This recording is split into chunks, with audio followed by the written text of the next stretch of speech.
Hi, everybody. Welcome to the QLS and CAMBAM seminar series. It's our pleasure today to welcome Professor Julia Rohrer. She is at the Leipzig University in the Department of Psychology, and she has bachelor's, and a PhD also from Leipzig University. She's got some really interesting work on how to work with causal reasoning, and her talk today is on directed acyclic graphs. Dr. Rohrer has said she's willing to take some questions in the middle for clarification if needed. I will keep the chat open for those of you who are online. And so I'll keep an eye on what's going on in there. And you can also turn on your microphone and ask a quick question if you have one during the talk. So thank you so much, Dr. Rohrer, and please go ahead. So thank you so much for inviting me to talk about one of my favorite topics, causal inference. Just apologies in advance if it gets a bit busy on my side of things. Just my two kids just came home, and there's a bit of a soundscape in the background. So in my talk today, I want to introduce you to directed acyclic graphs in general and as a reasoning tool in particular. But really my agenda here is to convince you that thinking about inferential problems, not just from a statistical angle, but also from a causal angle, can be very productive and maybe even fun. My talk is going to be fairly non-technical, and I will provide pointers to the literatures, and if there's anything that you want to read up on, you can just let me know, and I'm going to send you some references. And so I do suspect that this audience has quite diverse substantive backgrounds, and in any case, it's going to be very different from my background. So I'm a personality psychologist. I'm working on questions such as, are firstborn systematically different from secondborn children, and so on. So I will try my best to use examples that are of general interest and pick some stuff from different fields. But I will still start my talk by talking about psychology. More specifically, methods training in psychology. So in case you do study psychology, what you usually learn about causal inference is that your first option is to run an experiment. That's the gold standard. That is what you have to do if you want to make causal claims. And then the alternative is, well, there actually is no alternative. If you want to make causal claims, you do have to run experiments. And if you can't do that, you might as well give up. So actually, with more advanced statistics training, it then gets a bit murkier. So there will be talk about control for covariates, and maybe that helps one way or another. And then usually in advanced degrees, there's also training in longitudinal data analysis, and it seems like that has something to do with causality, but it's never quite made explicit how that relates. So this is how I learned about causal inference in the first place, and I do believe that this approach to teaching causal inference is bad, actually. So first of all, it is of course bad for non-experimental psychology, which happens to be actually a large part of the field. So for example, personality psychology is mostly non-experimental. And so the problem here is that, of course, virtually all interesting research questions concern causality. But at the same time, we tell people that non-experimental data are simply not admissible for causal inference. And that puts people in non-experimental psychology in a weird spot. So maybe it just means we're just a boring field because we can only address boring questions. And some people would argue that. But I think personality psychologists and other non-experimental fields deal with that in a slightly different way, about which I'm going to talk in a second. But I also want to stress that this way to teach causal inference by essentially just saying do an experiment is also bad for experimental psychology. And the problem here is that it leaves researchers ill-equipped when confronted with causal inference problems, and there will be causal inference problems in experimental research as well. And so, for example, experimentalists often do want to make claims about mechanism underlying effects. And those are causal questions that require a causal approach. In psychology, that is usually referred to as mediation analysis. Some causal reasoning is also important when making claims about effect heterogeneity and how effects vary between people and how we can interpret this. And in psychology, this usually goes under the label of moderation analysis.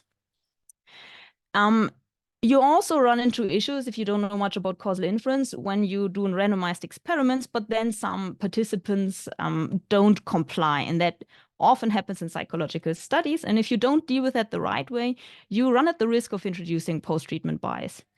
And then there's a host of other like problems that you can run into when you do experimental research that will require some causal reasoning. And psychologists usually don't get trained in this. So if you look at the published literature, it does indeed suggest that psychological researchers are quite confused about causal inference. So, for example, you will see a lot of rather confused statistical analyses, such as I think by now famous kitchen sink regressions. So those are regression analysis, and you just throw everything you measured into that model and then kind of try to make sense of it. You will also see in psychology lots of like badly justified ad hoc adjustment procedures to combat certain ill-defined biases. This may involve, for example, centering variables in various ways to remove normative influences and so on. And it's all quite confused. It's never quite clear what this is about. Even worse, I think the confusion about causal inference often leads to the point where it's generally unclear what precisely a given analysis or a given article is supposed to show. So, for example, in non-experimental psychology, a popular article structure essentially looks like this. So you have an introduction, and that sets up a causal reading of the literature because you're trying to tell a causal story. Then your methods and results will never explicitly address the topic of causality. Instead, they will use merely statistical language, talk about maybe prediction, talk about all sorts of different things, but never explicitly about causality. And then the discussion essentially is a causal interpretation of the results with additional boilerplate disclaimers that results just should not be interpreted causally. So you will get a lot of contradictions within articles that essentially say, oh, okay, so this is important policy implications, but also you can't actually interpret it. And what this does is it's setting up a particular style of defense that in one paper of ours, we refer to as a Mote and Bailey defense. So a Mote and Bailey works like this, that you have a claim, and then if you get attacked, you have a strategic retreat prepared. And so in this case, what your article is usually trying to claim is that X has a causal effect on Y. Indeed, that claim is what renders the article interesting in the first place, and probably the reason that it got published. However, whenever you get criticized because you are drawing causal conclusions based on observational evidence, then you can strategically retreat and say, oh, well, we clearly said X predicts Y, and we did add like a limitation section that this should not be interpreted causally. And this results in fairly unsatisfying academic arguments because you just can't criticize authors because they can always retreat to a different claim. But it does seem to be a winning strategy for authors because they do get away with interesting causal claims without actually having to defend them in a rigorous manner because they can always claim they wanted to say something else. And being unclear about causality in this way is a certain way to exploit strategic ambiguity. So you're a bit ambiguous about what you're trying to say, and that gives you a slight edge or an advantage. And I think this unclarity about analysis goals is rather universal. So I brought you some examples. So to start with an example from my field, in personality psychology, people are often interested in so-called incremental validity. And so, a second. I will try to get a little pointer here. Oh, laser pointer. Nice. Can you see this? I can't see any faces, but I'll just assume that you can see the pointer now. So the idea behind incremental validity is that you have a construct of interest that might be some new personality construct that you're suggesting. And then you're using this to predict some outcome of interest while also including other predictors in the model. And the idea is here that if your construct of interest still has a significant coefficient after including the other predictors, that means that you do have incremental validity. And it is never quite explicitly specified what incremental validity here means. So it is meant as something that tells us something about the outcome of interest, and it helps us make sense of the word and understand the outcome without ever committing to saying that incremental validity implies anything about causality. So this is again an example for psychology, but I do believe that other fields of research have the same or similar problem. So one thing we actually looked into was language in health research, and we did a systematic review of the language in observational health research studies. So health research is an interesting field to look at language-wise because it has a very strong norm that you're not allowed to use causal language outside of the context of experiments, up to the point that there are journal guidelines that will prohibit causal language for meta-analyses of randomized controlled trials. And what we found in this review is essentially that people come up with very creative ways to report their findings that do more or less imply causality. So this varies by the precise wording, but usually some causality will be implied, even though the language always maintains plausible deniability that is just a statistical claim without any causal interpretation. So another example of ambiguous language that some of you may know, I'm not sure, it depends on your backgrounds, is from neuroscience. And so in that field, researchers like to discuss that idea of functional connectivity. So both my master's and my PhD program involved quite a bit of neuroscience. And I was always a bit confused about what functional connectivity is supposed to mean. So it's essentially just like very high dimensional correlations between activity in different parts of the brains. But then functional connectivity does sound like something else. It does tell a certain story. And so I was sort of relieved that I'm not the only one who is confused about this. And so there is a nice preprint by Mehler and Cording who point out that the term is very much used to imply causality, and it's often interpreted in a causal manner when it often isn't quite justified by the evidence that is provided. And to give you one very last example, about that, like ambiguous causal language. And now let's take something from outside of the life sciences. So in the atmospheric sciences, there exists that concept of teleconnections. And these are essentially correlations between climate variables across large distances, such as, for example, Rossby waves or El Nino, which I think is quite famous. And such teleconnections easily lend themselves to causal stories. And what I found fascinating to learn is we have a professor here for climate causality, and she told me that researchers in that field are just beginning to explicitly incorporate causality into their statistical analyses. So for them, it's a fairly new thing, and before it was just storytelling with correlations. And in climate science, there is actually like a whole subfield dedicated to answering the question of why extreme weather events happen. So that is called attribution science. And I was very surprised to learn that there's large parts of attribution science who actively claim that they are not doing causal inference. So they are explaining why the extreme weather events happen by predicting them, but they say that they are not doing causal inference. So I think it is fair to say that across various fields of research, people are reluctant to talk about causality, and maybe that's just because they are also very confused about causality. And luckily, causal inference is a fairly mature field on its own at this point, and it does provide the right tools to clarify all that confusion. And now, upfront, before I start my introduction into DAGs, I do want to start with one important differentiation in the causal inference literature. And that is the difference between causal identification on the one hand and causal estimation on the other hand. So causal identification is about whether it would be possible in principle to identify a certain causal effect if you needn't worry about concerns about sample size, etc. So in a scenario where you could simply stratify the hell out of your data to get estimates. And then causal estimation takes us back to reality.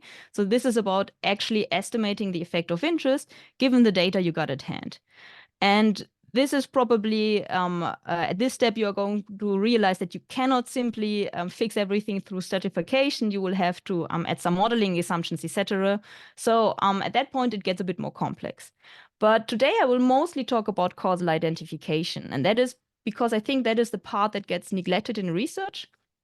But also because I believe that many of you will know quite a bit about statistics, and that means that you do already know quite a bit about estimation. So let's talk about directed acyclic graphs, which is a framework that goes back to the computer scientist Judea Pearl, and which I think is just very nice for educational reasons, as you might see later on. So let's start with a simple research question.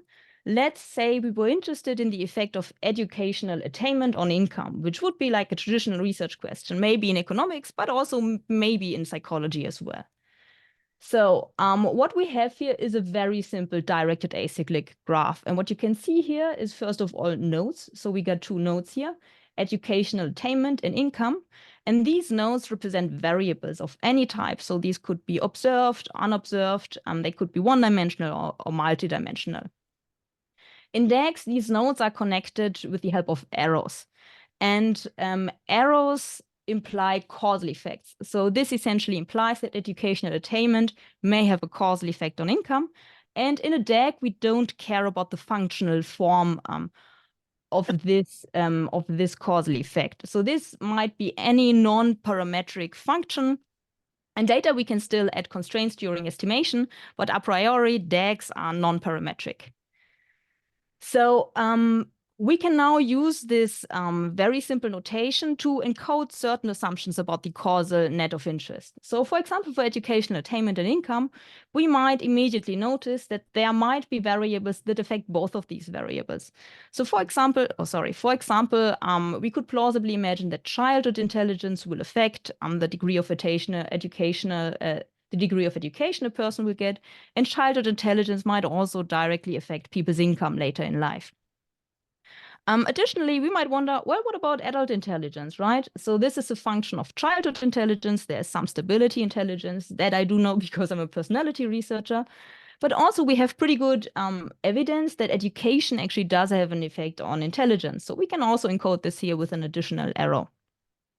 And then, of course, adult intelligence might have yet another effect on income, which we can add here. So in DAGs, we are not restricted to only including variables that we know. So what we will often see are so-called mystery causes. So for example, we could just want to express that there might be some unobserved, unknown variables U here that might affect both income and adult intelligence. And we can just include that as well. So that is perfectly fine in a DAG to have something in there that is unobserved. And later we are going to figure out the implications of what it means that there's something unobserved going on here. So DAGs are directed acyclic graphs. Why are they directed? Well, it's because all arrows point into a direction. So we don't have any double-headed arrows. And you might know these double-headed arrows from other contexts to indicate just correlations without any direction. And that is not a thing in a DAG. However, if you look closely at the DAG that I just presented to you, you might notice that there is this mystery node here. And this mystery node affects income, and it does affect adult intelligence. So what this is essentially saying is those two variables correlate for some unspecified reason. And in that manner, these unobserved causes essentially replace the double-headed arrows where we don't want to commit on what is causing the association at that point. DAGs are acyclic because they do not contain any cycles. So you can't go along the arrows into the direction that they are pointing and end up at the point where you started. And that is important because causal effects unfold over time and a variable cannot affect itself. But it does raise questions regarding how we handle mutual causation. So what if a variable affects another one and that affects that variable in turn? And the way that is resolved in DAGs is by essentially including the variable over time. And we already did it in this DAG. So as you can see here, we included childhood intelligence and we also included adult intelligence. And we actually said intelligence influences educational attainment, which in turn influences intelligence. So we do have mutual causation in this graph. It's just not a cycle, but instead we kind of unfold it over time. And that allows us to essentially depict this mutual causation within the context of a directed acyclic graph. So those are the very basics, and we can use them to draw DAGs that encapsulate our assumptions about the underlying causal net. And so in the next step, I'm going to add a very strong assumption, and that is I'm going to assume that this is a causal DAG. And what does that mean? Well, it means that this DAG contains all common causes of all included nodes. And so, is there a question? No, sorry. So this is a very strong assumption at this point, and it's not a realistic one. So there will be unobserved common causes or additional variables involved in this DAG. And for now, we are going to assume that these do not exist because that allows us to do all the reasoning in the DAG by hand. Later, we might make the DAG a lot more complex, but then it gets easier if you actually use software to solve them. So this is why I keep this example fairly simple so that we can do it all by hand. So what do we do with this DAG that we assume to be causal at this point? The canonical usage that there is in the literature is, okay, we want to identify a causal effect in correlational data, and we kind of want to do that by controlling for confounders. And now the backdoor criterion gives us a solid criterion to determine which variables are needed for that purpose and which variables are sufficient and so on. And so this gives us like a formalized manner to determine which variables to control for. So how do we do that with the help of a DAG? So the first thing that we need to do is we need to spell out all paths that connect the variables of interest. So to remind you, we're interested in the effect of educational attainment on income. And now we can simply trace all ways to travel from one variable to the other one. So we can head over there directly, that's the direct causal effect, but we could also travel there via childhood intelligence or via childhood intelligence, adult intelligence. And then the paths get more complex because we have quite a few nodes here that we can pass through. And all of these paths are potentially of interest. So, excuse me.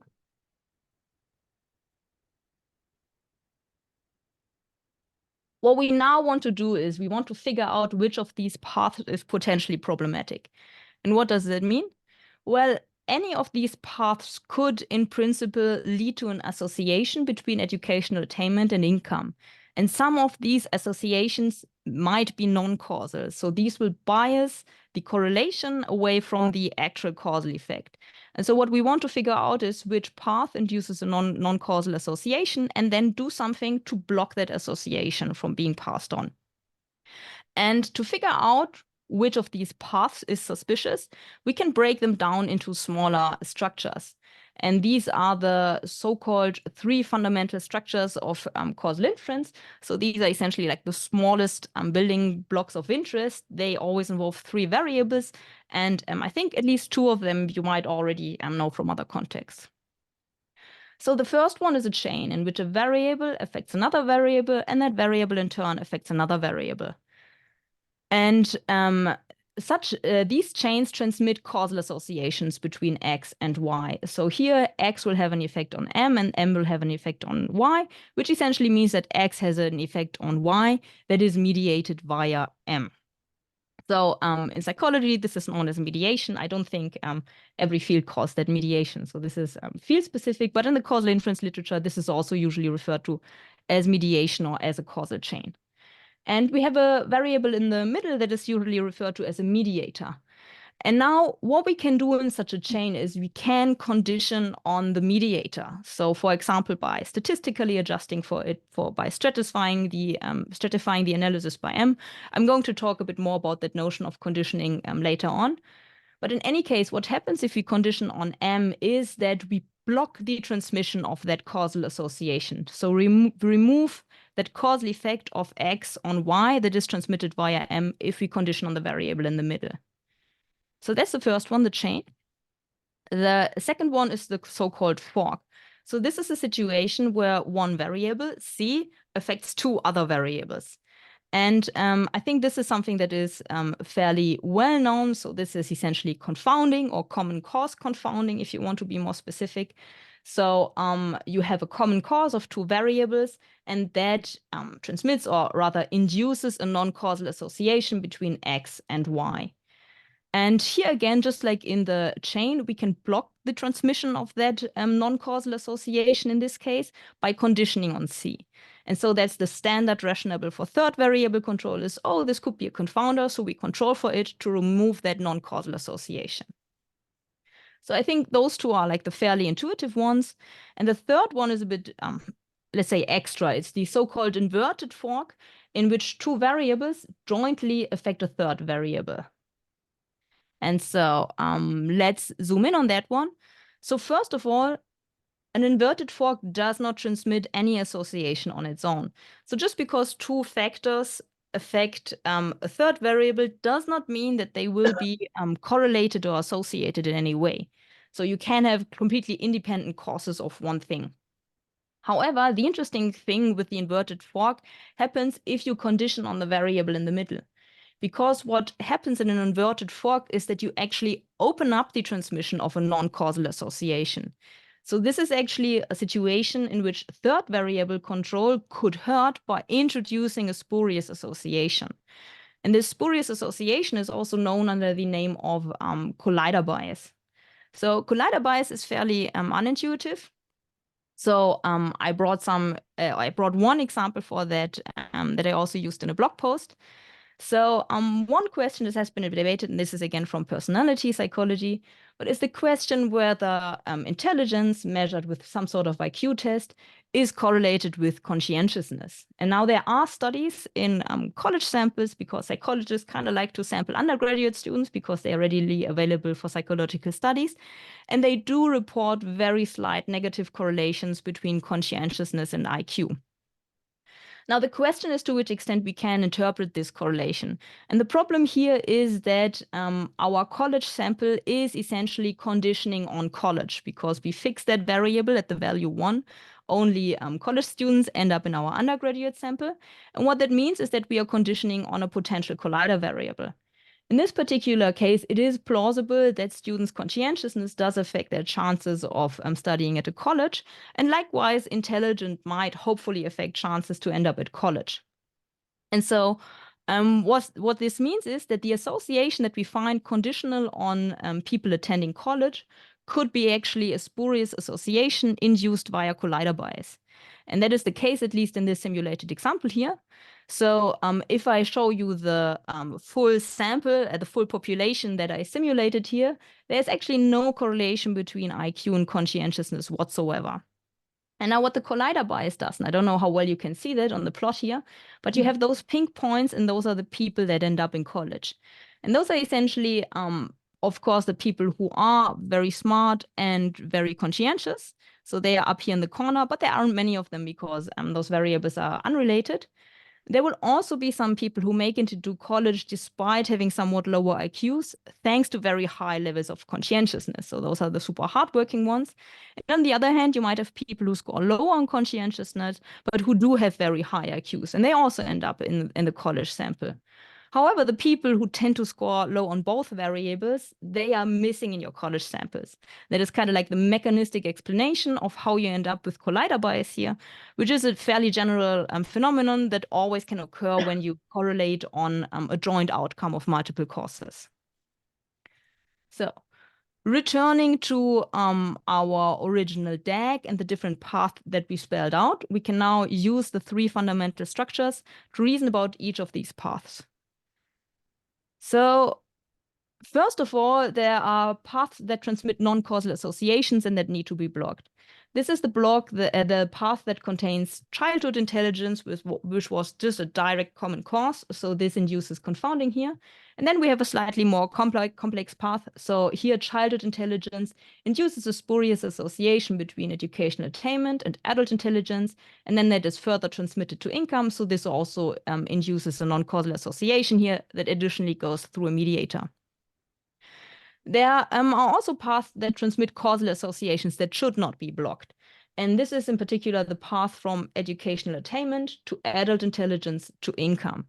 So this simply leads to a causal association here because education attainment makes people smarter, which in turn increases the income. And we do not want to control that away if we do want to estimate the total effect of education attainment on income. And last but not least, we do have some paths in there that actually are blocked because they contain a collider, but they would start to transmit non-causal associations if the collider was conditioned on. And so they are all the paths that contain adult intelligence. And now you can see that there are always arrows pointing into adult intelligence. And that always means it's a collider, and that collider does not transmit anything, does not transmit an association. So this is already blocked. However, if our analysis did condition on adult intelligence, here we would start to induce non-causal association that could get further transmitted. So we would get into trouble in that case. So returning to our DAG. Now, under the assumption that this is the correctly specified causal structure, and that is a very strong and here unrealistic assumption, but if it was the correct causal structure, then control or conditioning for childhood intelligence would be both sufficient and necessary to identify the causal effect of interest. So we can't get around it, but it's also sufficient in this particular scenario to identify the causal effect. Now, I talked before a lot about conditioning on variables, and in the causal inference literature, that is very broadly speaking, just introducing information about a variable in the analysis. And there are different ways to do that. So the ideal non-parametric case would be like full stratification. So you split up the sample by values of the variable and then do subgroup analysis. But it could also be something like regression adjustment that also introduces information about additional variables. And it could also be something that at least appears more complex, such as weighting or matching approaches, propensity score approaches, etc. The important thing here is that, so if the causal identification strategy does not work or was wrong, then no amount of estimation can rescue you. So in psychology, there's sometimes the idea that like fancy estimation can save you, even if there are unobserved confounders. However, that does not work that way. So it's an independent step, and if the first step is flawed, the second one can't work either. And then the other bad news, that is, even if your causal identification strategy was right, of course, you can still make mistakes during the estimation stage. So you might still end up with a biased estimate, but you're in a good, you have a good starting position to start with causal estimation. So that was my mini introduction to DAGs. And I think the canonical application that people think of when they hear about DAGs is determining adjustment sets to identify a causal effect of interest from observational data.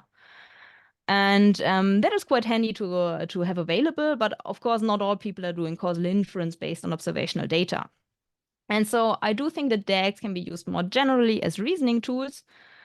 First of all, to spot and understand causal structures in general across contexts. So I think I use them quite a bit for everyday reasoning.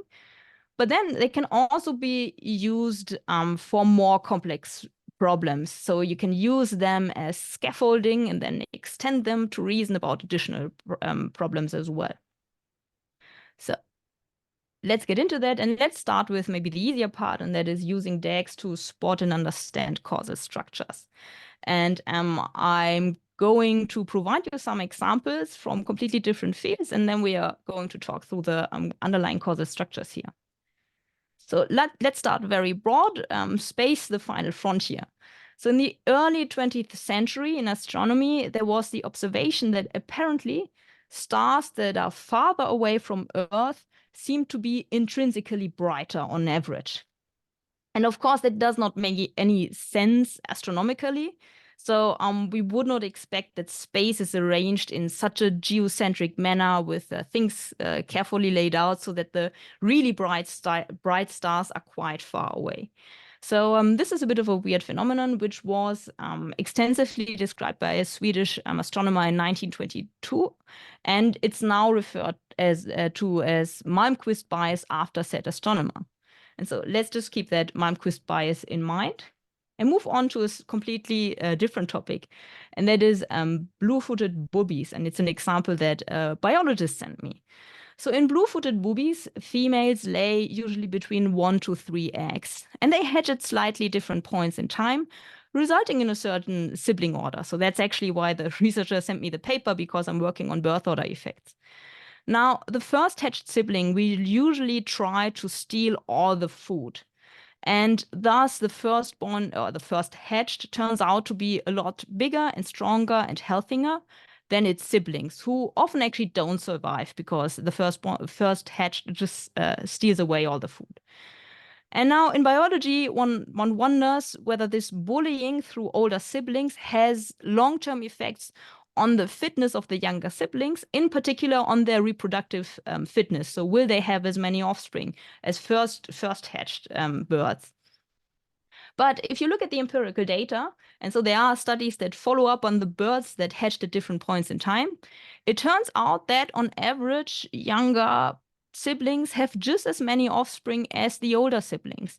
And that seems a bit strange or counterintuitive, given that they had been at such a huge disadvantage early in life, and that usually does affect fitness in the animal kingdom. So let's keep the blue-footed boobies in mind as well, and switch to one final example. So college admission is a controversial topic in many places, maybe most prominently in the US. I don't know what the situation looks like in Canada, but here in Germany, it's also a controversial topic. So education is mostly free, but there are still like many, many more students who would want to study psychology than can be possibly admitted. So we need to select some way. And one point of contention in college admission is whether or not standardized tests should be used to determine who gets in the degree program. And critics of standardized tests often invoke the empirical observation that actually standardized test scores don't really predict who succeeds in their studies. So for example, the set scores that students get before they get into college don't really predict whether they will have good grades at the end of the first year. And so what's going on here? We have three situations in which variables correlate in ways which we wouldn't quite expect them to from a substantive perspective. But even though these things are all substantively very different, if you start considering the underlying causal structure, they can actually all be explained the very same way. So first, let's consider that surprising correlation between distance to Earth and the intrinsic brightness of stars. So what is happening here is that astronomers cannot observe all stars. They can only observe those that are visible from Earth. And now visibility from Earth is a function of distance, so closer stars are more visible. It's also a function of intrinsic brightness. So the brighter a star, the more visible it will be at the same distance. And so all analysis that we run here on Earth condition on stars being visible from Earth, maybe with the help of some tools, but in any case, we need to be able to see the star to include in our analysis. And now visibility from Earth is actually a collider between two variables, distance to Earth and brightness. And thus, this is a situation where we introduce a collider bias such that the stars that are farther away are brighter. And the intuition is, of course, fairly simple here, is that we simply miss the stars that are very far away and not very bright. So we can't simply observe these. And so this is so-called Malmquist bias. And then there are various statistical corrections to account for this so that we can still do unbiased inferences. Now, let's move on to the blue-footed boobies with older siblings. So here we saw that the younger siblings had the same fitness, reproductive fitness, even though they were bullied so much. And so what happens in this situation is that we actually have an effect of sibling position on survival, because we do know that the younger siblings die more frequently. But apart from the sibling position, of course, there will always be other variables that affect survival. For example, something like the intrinsic fitness. So some birds might be more prone to disease and thus less likely to survive. And so we have additional factors that have an effect on survival. And now we again get into a situation where we actually condition on a collider variable if we only follow up on the birds who survive. And that is what often happens in these studies. So we will observe, or we will induce, a non-causal association between sibling position and intrinsic fitness. The younger siblings who did survive had higher intrinsic fitness because otherwise they wouldn't have made it that far. And now this advantage with respect to intrinsic fitness can explain why later in life they reproduce at rates comparable to older siblings, despite the disadvantage they experienced because they were bullied initially. And last but not least, college admission. You probably already know the story here if you followed a bit of the public discourse in the US. So analysis of the predictive validity of standardized tests usually only look at people who are indeed enrolled at a college, because only then can you really define, like, did they have a good GPA at the end of the first year and so on. But now college admission is a function of performance on standardized tests if these tests are used to determine who gets into college. And Usually the standardized tests are not all that counts. So for example, students may have other abilities, other resources, other activities that help them get into college. And so when we do investigate associations, for example, within cohorts of undergraduates within a given program, we are again conditioning on a collider, which will induce a non-causal association between its causes.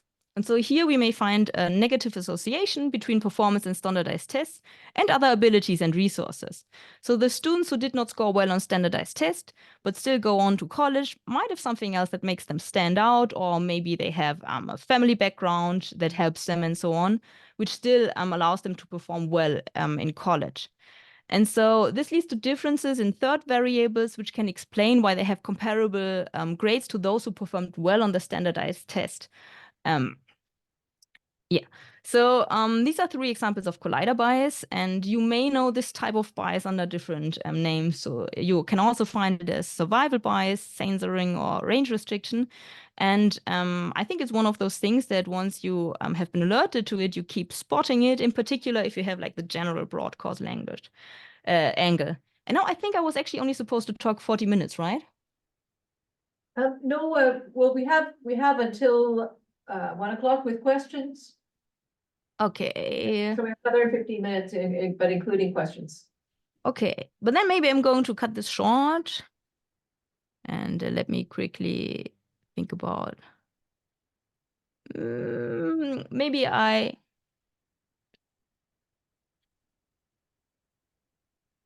So are you interested in another example that is Yes, whether absolutely. Yeah, okay, yeah. okay. So let's do one more real world example and then come to the discussion, and just I will skip a large part, but that's okay, just prepare too much. So yeah, let's use a real world example that you might also know from the news. So Google was facing a class action lawsuit filed by women who claimed they were underpaid.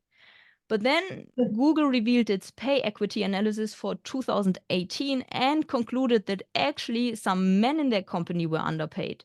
And so they gave rises to particular groups of men, such as level 4 male software engineers. Another question is, what happened here? And what does that have to do with causal inference? So we can actually look at the Google Pay equity info sheet, and it explains their analysis approach. So at the end of their annual compensation planning process, they ran rigorous statistical analysis to check the outcomes before any amounts were final, and they conducted separate regressions to check for pay equity in each job group. And the job group is always made up of like a job family, so for example, software engineer, and a level, like level 4. And then they did regression analysis, and that allowed them to account for factors that should influence pay. So tenure, location, performance ratings. And they looked at unexplained differences in total compensation across demographic groups. So they essentially checked whether the coefficient of, for example, gender still was significant in their analysis. I think that's quite literally what they did there. And they looked at these differences, and if they found any of the significant differences, they adjusted the pay scheme so that the differences disappeared. So that is their idea of pay equity. So how can we think about that from a causal angle? So we are interested in whether gender affects annual compensation. And what we also do is we do condition on job status, which will, of course, also affect annual compensation. But we do think it only makes sense to look within job groups. That's usually what's happening, for example, in adjusted pay gap analyses. So first of all, we have to realize that there will be an effect of gender on job status. We can't really argue about that one. Women are less likely to go into certain jobs, such as software engineering, and they are less likely to raise to certain levels, such as level 4. And for the argument, actually, we don't need to worry about why this is the case. So it doesn't matter whether this is women's preferences or whether it is bias at earlier stages. It actually doesn't matter for the argument here. So what we are interested in now is the effect of gender on annual compensation, removing the effect that might be mediated via job status. So in mediation language terms, that is the direct effect here. And our idea is that this direct effect represents some type of bias. So bias also has like causal definition from a very nice paper from Track and Waldman.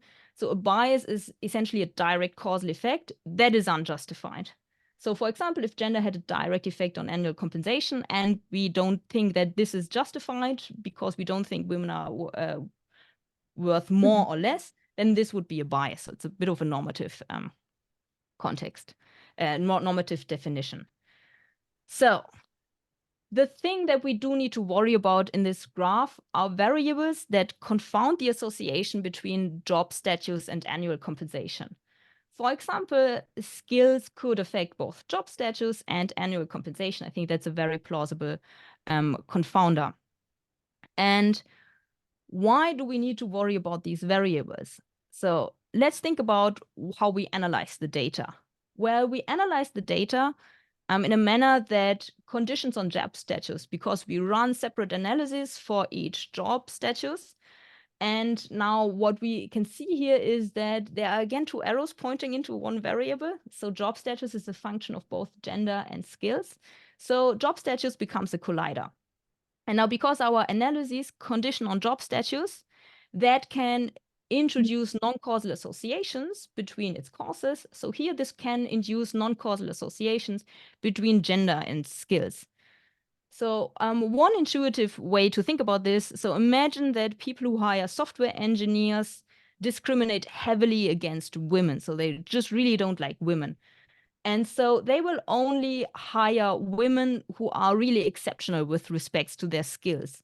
So if we then look in the sample of software engineers that got hired, the women will all be exceptionally skilled because the other women didn't make it into the sample, and the men were not selected in that manner, or at least not like cut off in that manner. So we suddenly have a non-causal association there between gender and skills, even if there's no association between the two variables in the general population. So here we might end up in a situation in which through our analysis, we end up with groups of women that are no longer comparable to the corresponding groups of men. For example, the women might be more highly skilled to make it into the same position.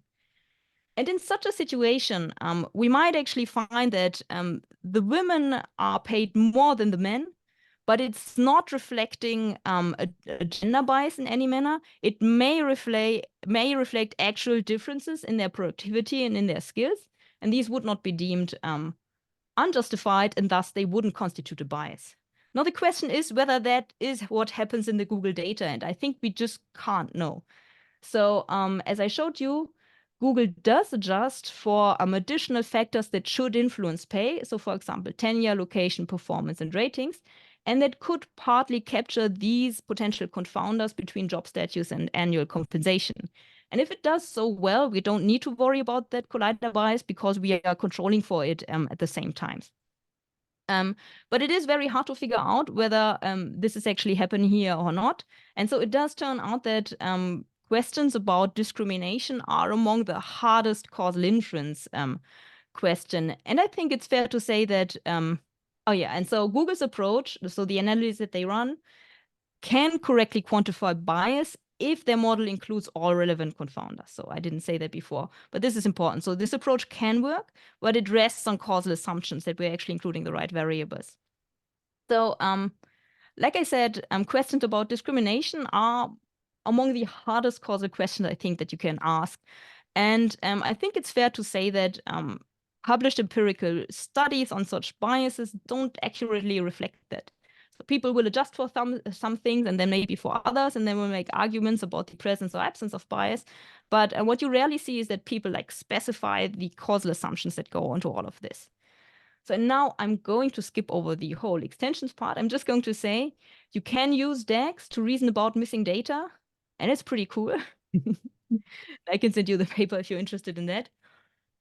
And then the second thing is you can use DAGs. There is an extension for it to reason about generalization across populations, which is also a cool topic, but at the end of the time. And just to finish up, so I gave you a very brief introduction to DAGs, and I think they are helpful for spotting and understanding causal structures. And my starting point was that researchers tend to be confused about causality. And I think a big plus of DAGs is that they do enforce a certain degree of clarity. First, about the research question of interest. So if you want to use a DAG, you initially have to commit that you are trying to make some causal claim. And there are now papers in psychology that argue, oh, third variable adjustment requires causal justification and so on. So we are getting more clarity about what people are actually trying to do in their data. But DAGs also enforce a certain degree of clarity about assumptions that go into the analyses. And so those will be assumptions about the underlying causal net. Is this a mediator of the effect or is it a confounder? Well, you have to decide one way or another to conduct your analysis. Sometimes I'm being criticized that I'm too permissive when it comes to causal inference, in particular based on observational data. So I think it's important to point out that they don't automatically lead to better inferences. So it is entirely possible to do a DAG that encodes bad assumptions that are not warranted, that are unrealistic, and so on, and then the conclusions will be wrong. And then you can have actually the DAG right and then still make mistakes during the estimation. So it's not a guarantee, and I think that's important to acknowledge. However, the big benefit that I see is that it provides a general systematic structure for reasoning about causal inference problems. And that is starting with very simple problems, but you can build it up and draw very complex DAGs and figure out what's going in there. And so I believe it is a very helpful tool for researchers who actually already know a lot about causal inference, but maybe don't have the systematic framework backing all their reasoning up.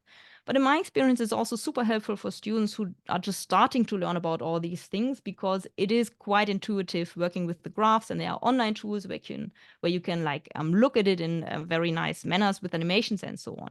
So with that, I'd like to thank you for your attention, and I'm happy to answer all of your questions. Thank you. Thank you very much. So I will open it up for questions. Anmar, go ahead. Anmar? Hi, so interesting talk. So you're highlighting this collider bias and including the right variables in your DAG in order to basically generate unbiased sort of point of view. So how do you determine these right variables? I mean, you're mentioning towards the end that the design of DAG could be still biased. So how, I mean, it's it seems like your talk is sort of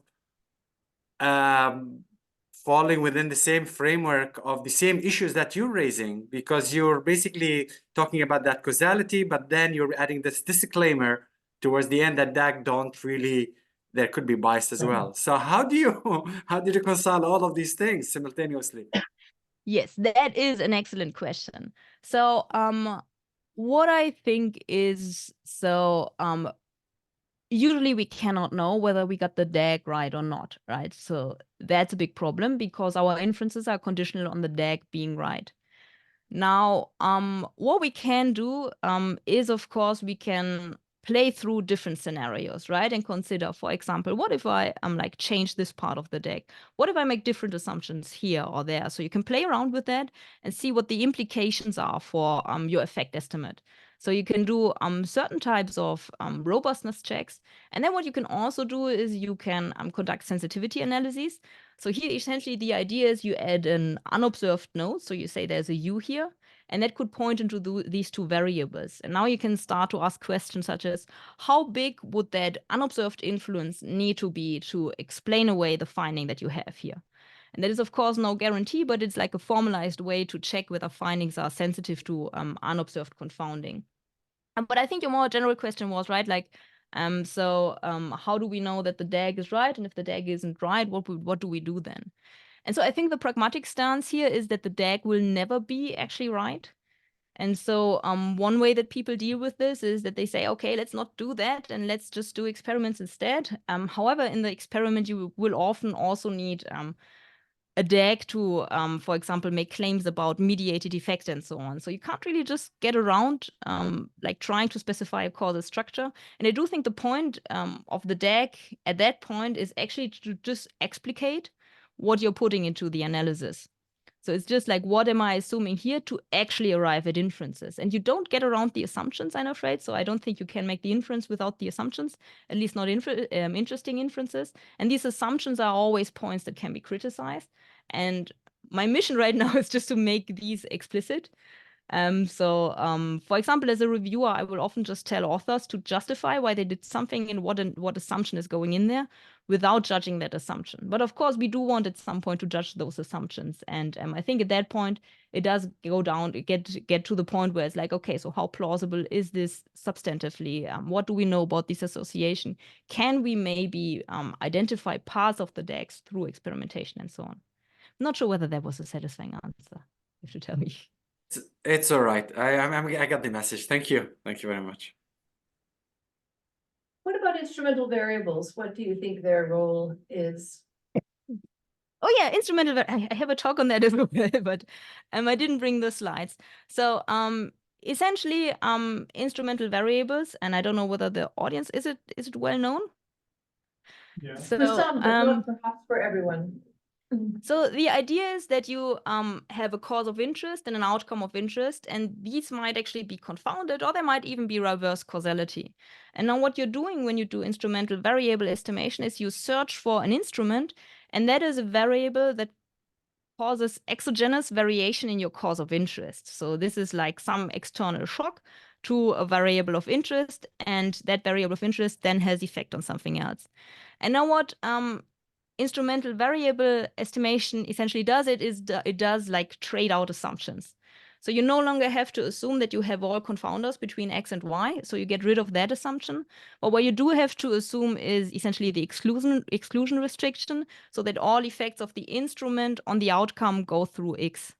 And so there is a DAG version of that as well. And what it is essentially doing is it's exchanging assumptions. And I know that economists like to say that the instrument is like kind of the way to actually do causal inference because it requires fewer assumptions. But structurally, I'd say it's just a different assumption. So it's the assumption that effect is fully mediated through a third variable, or through the variable of interest, actually, not a third variable. Thank you. Yes. Hi, I really liked your talk. I've got a question for you. So are there certain DAG structures that make it impossible to infer causality? Yes. So are they common? So there are certain structures where you have a situation where we need to condition on a variable to remove some bias, but at the same time that introduces bias. So that is called like butterfly or M bias. So there are these specific situations. And I think now the pragmatic question is how often do you need to worry about these, or to which extent do you need to worry about these? And I think there are some like simulation studies that essentially indicate that the bias that these result in will usually be small. Now, of course, the simulation depends on certain assumptions and so on. And there are people who hold that like there are all these structures out there that make it impossible to identify effects. I think the pragmatic sense is there can be these structures, and to which extent they exist is probably an empirical question that depends on the substance manner. Cool, thanks. And I should also say, so I'm now right now I'm a proponent for causal inference based on observational data. So I learned all of this from a sociologist, Felix Elbert, and he was like at some point, I just hate it. I would like to just run experiments. So I think the people who know a lot about causal inference, they are very much in favor of like smart experimentation, because it does get around so many issues. Are there other questions from those who are online or here?